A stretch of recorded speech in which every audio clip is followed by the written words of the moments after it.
The Senate is now in the post-lunch session, and we continue with the second reading speeches. I recognize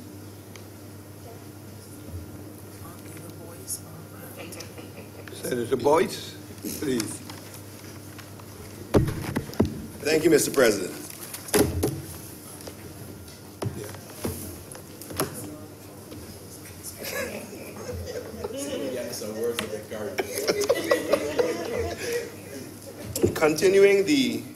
Continuing the discourse on the bill presently before the Senate, sir, I wish to commend the government for bringing it forward.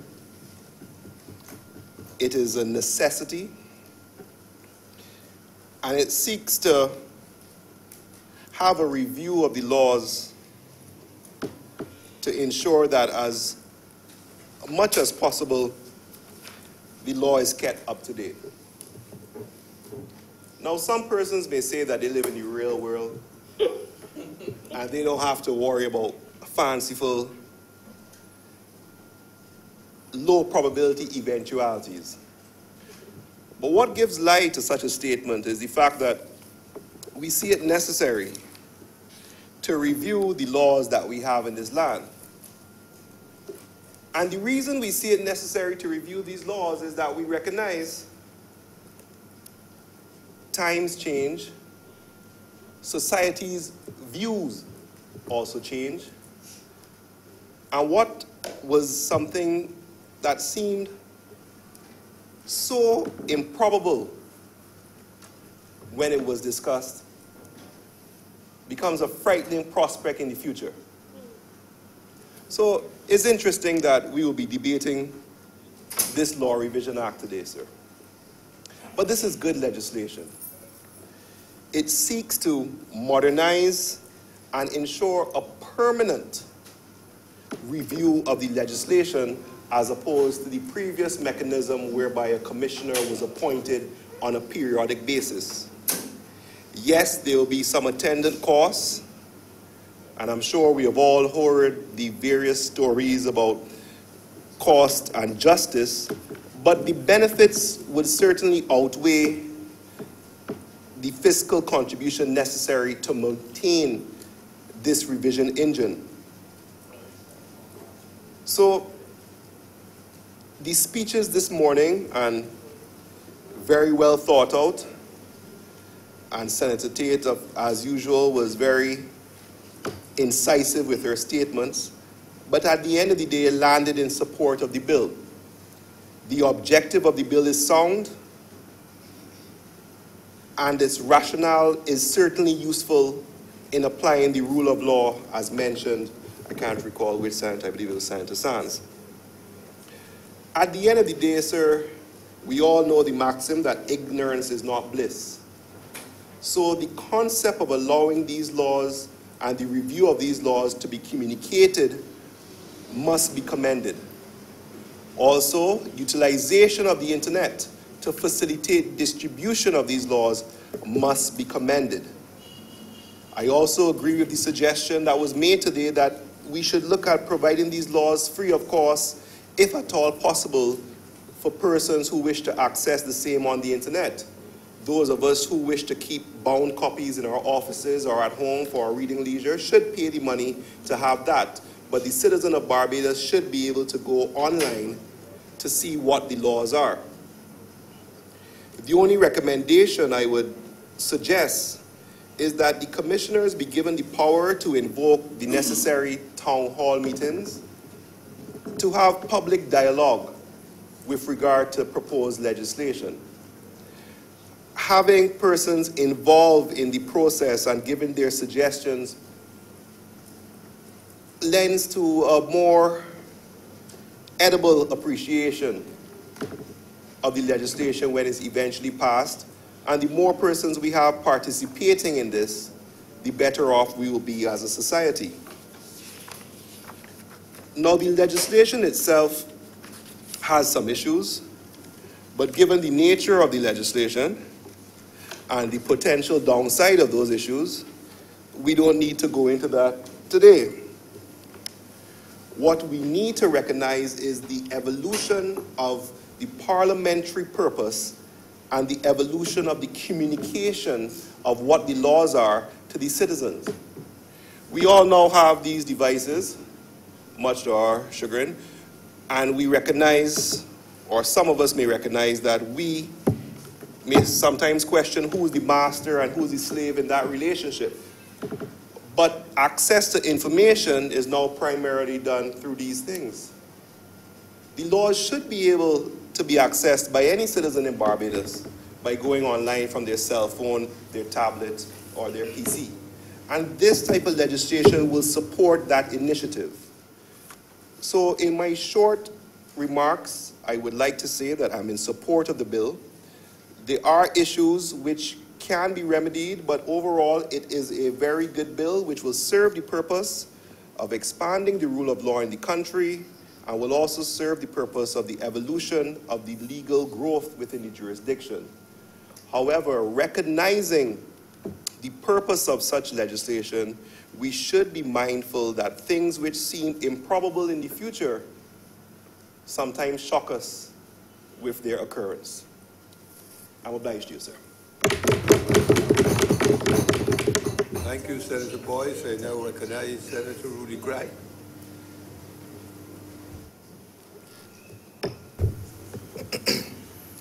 Thank you, Mr. President. I'm very happy, sir, to be able to support this bill. I believe that this is a very important bill. I think that all of us would readily agree to the importance of law in society to help to guide our behavior, to ensure that we have the correct rules and codes of conduct. I believe, sir, that many of us would recognize that the state and the church plays an important role as well. And sir, I'm speaking about the church. I was not present this morning, and I'm therefore going to ask for a bit of latitude with respect to law reform, to give my real congratulations to the Bishop Designate of Barbados, Senator Reverend Michael Maxwell. So of course, in the church, I believe that there would have been, certainly within the Roman Catholic Church, guidance provided to the manner in which people function and operated through canon law. And therefore, as we speak about the law, it is good for us to have an understanding and appreciation of its history. But I do want, sir, to say that I am extremely happy and pleased with the elevation of Senator Maxwell. The truth is, I did say to Senator Maxwell that as a good and faithful Anglican as I am, I was, sir, somewhat a bit concerned about the process and what had been happening with respect to the selection of a bishop. But when I heard the news, sir, I immediately, and sir, you know, I hear a lot of words in my head. God moves in mysterious ways, and his wonders to perform, and we are certainly, from my perspective, extremely happy with the decision, and I therefore want to offer my very best to the Bishop Designate and to give him the assurance that he has my full support in any way he so requires. But getting back to the substance of the bill that is before us, I think it is important that we support this bill. It is, in my view, sir, very timely. As I indicated, the law does provide boundaries for members of society to function. It does communicate to members of society what is right and what is wrong. And it is important that the general populace has access to the laws. And I heard Senator Boyce in his speech referencing the fact that this legislation would facilitate access to the law on your device. And I think, sir, that is very, very important. It is important that our citizens have access, and that the focus of the law, which is in ensuring that there is justice and ensuring that there is fairness, that, sir, is achievable, and that it is allowed through the ability of the citizens to be able to access the law. So I certainly support that. Of course, we know, sir, that information communication technology has certainly revolutionized the world, and that we have to ensure that as we function in this modern era, that we are able to do so by being cognizant and embracing those elements that are positive and that are good, and that would assist us in helping to transform. So it's important to have access to the laws and to be able to make reference to law. As we know, sir, law is not something that is static. It is not something that can remain at a standstill. Law is a living element, and it is also important that while there are laws on the statute book, it is important as well that persons are able to access the benefits and the rights through the law. Sir, I remember there was a situation in Trinidad, I believe, with a Trinidadian Calypsonian in the 1940s. That Calypsonian sang a song about rum and Coca-Cola. Yes, I heard that, sir. No, I was not around. That is a fact. I was not around at that time. But I'm told this Calypsonian sang a song about rum and Coca-Cola and how good it was. And Coca-Cola at the time thought it was a good song, and they embraced the song without giving any recognition or paying any royalties or anything to the Calypsonian. And the Calypsonian did not have the resources to be able to have his case represented. And that's why I made the point that it's important, while we have laws that access by all Barbadians to the benefits that come from the laws, that is important. Of course, in that case, sir, there was a situation of Trinidadian businessmen assisting that Calypsonian, and he did, in fact, have an opportunity to achieve from Coca-Cola the benefit that he was deserving. So the law is there to help facilitate and to provide greater justice. And I think this bill certainly recognizes the need to ensure that changes to our law occur in a timely manner. Of course, sir, over the years, things change. If I could reflect on Coca-Cola again.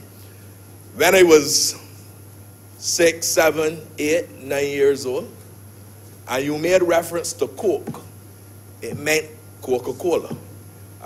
In today's world, when you make reference to Coke, it doesn't necessarily reflect Coca-Cola. It could probably reflect an illegal substance as well. And the point that I'm making is that the norms and the values and the culture and subcultures of society changes. And law as a living element also has to change and also has to be transformed. Of course, sir, we have to be able to ensure that we have good and proper order in society, and that those persons who are in any way aggrieved, that they are able to seek their day in court. And while I speak, sir, to to the access, I also must spend a few minutes speaking to enforcement of our laws. Sir, there is a level of deviant behavior in this society that is not good. You know, I have to tell you, sir, that I fully embrace the need for people to express themselves. I don't get too caught up with things like fashion.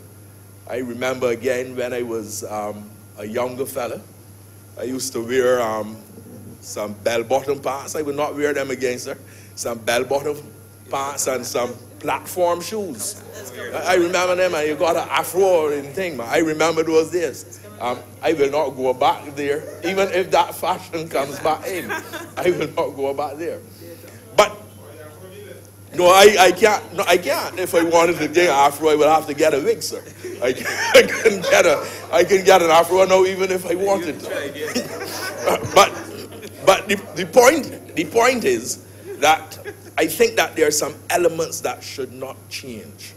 Respect for law and order, I think, is very important. And you know, we talk very often about having rules and having the laws in place, but the enforcement of our laws is not always undertaken. And I want to take this opportunity to appeal to those who have the responsibility for enforcing the laws to do exactly that. Of course, sir, you know, you do have to sometimes to temper justice with mercy.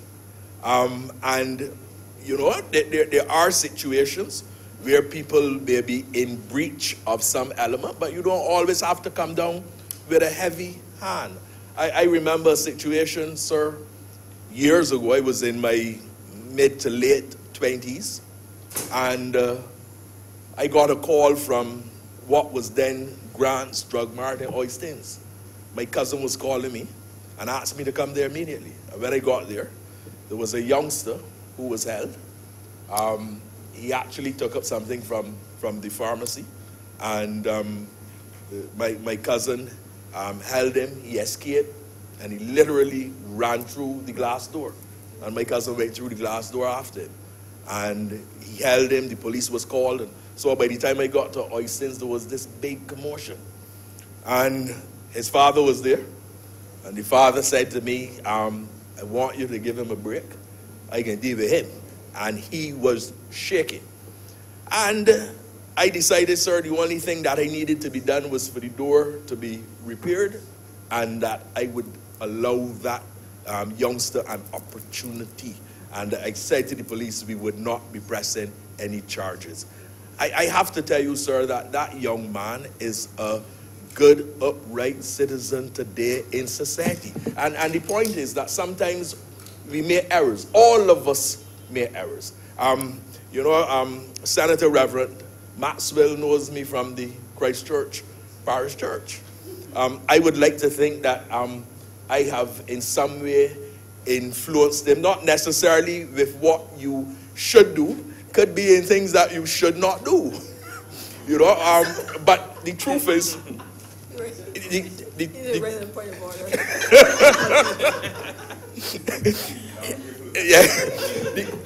the truth is, sir, that we do have to ensure that as we enforce laws, that we have that human element to be able to provide opportunities to assist people, because sometimes all of us make mistakes. I certainly made some. In fact, again, Senator Maxwell would remind me that we all have sinned and fallen short of the glory of God.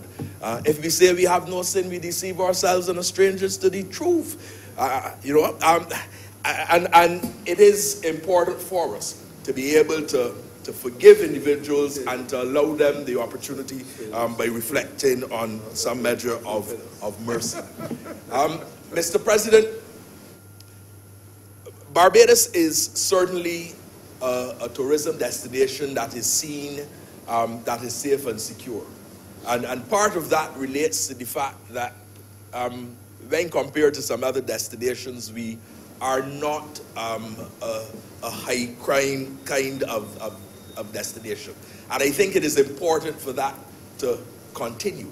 Of course, we have to ensure as well that the support is given to the persons responsible for policing the destination, because the reality is that when you're speaking about the laws, the police play a critical and important role.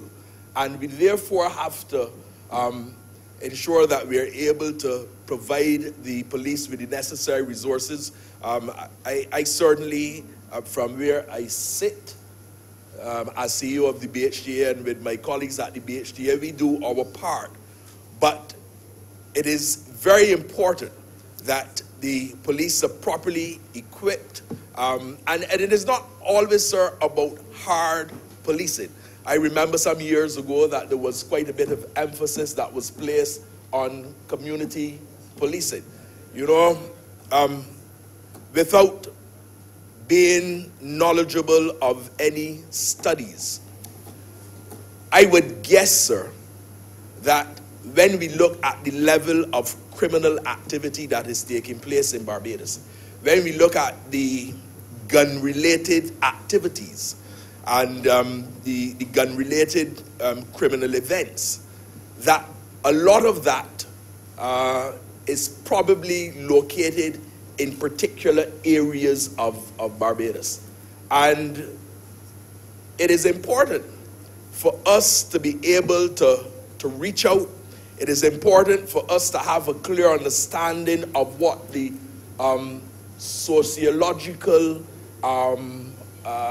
constraints are, and for us to design within our system, with the relevant agencies, the ability to be able to engage persons who believe that they are disadvantaged. There have been times, and it has happened, sir, in this country, when the law has been used against the citizens of the country.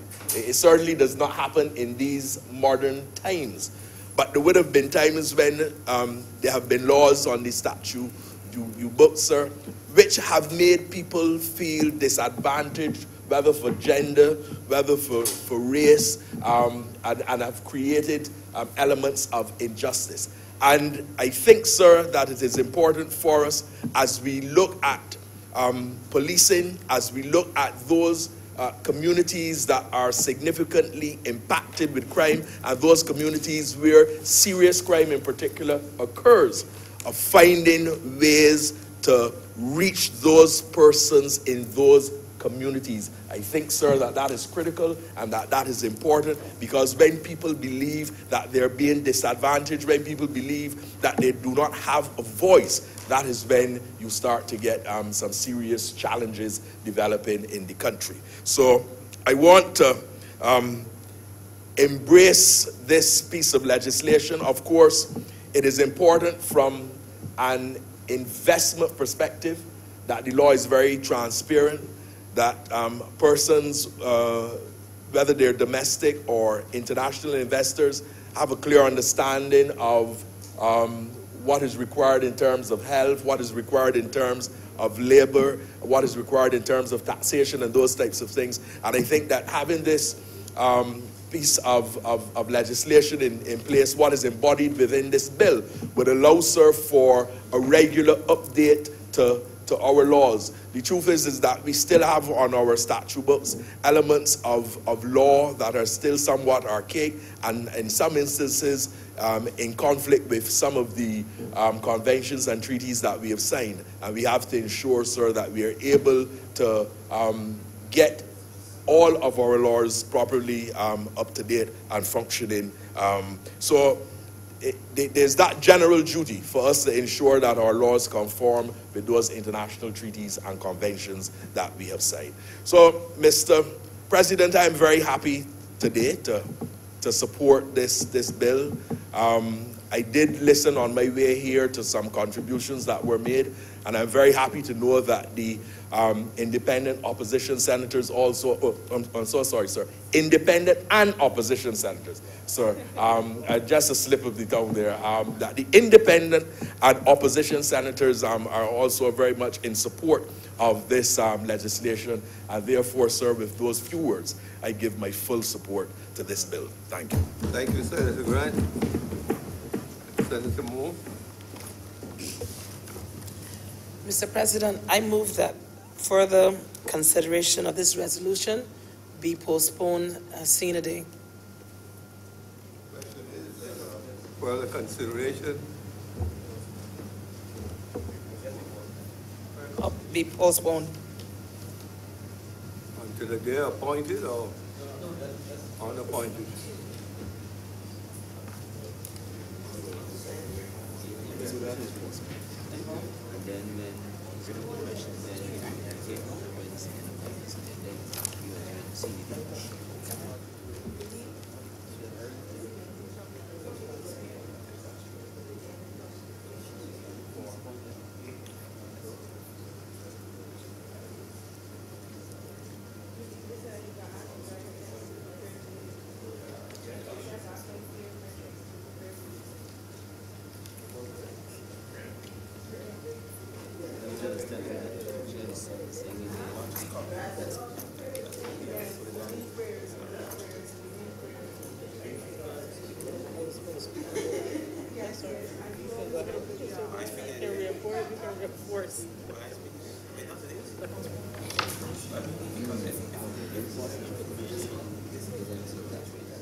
The question is that further consideration of the bill before us be now postponed. All honourable members in favour, please say aye. Aye. Those against, please say no. That brings to a close government business for today. I move that it be postponed sine die. Adjourned sine die. The question is that this sitting of the Senate be now adjourned. Sine die before the day appointed? Yes, before the day appointed. Yes. All honourable members in favour, please say aye. Aye. Those against, please say no. I think the ayes have it.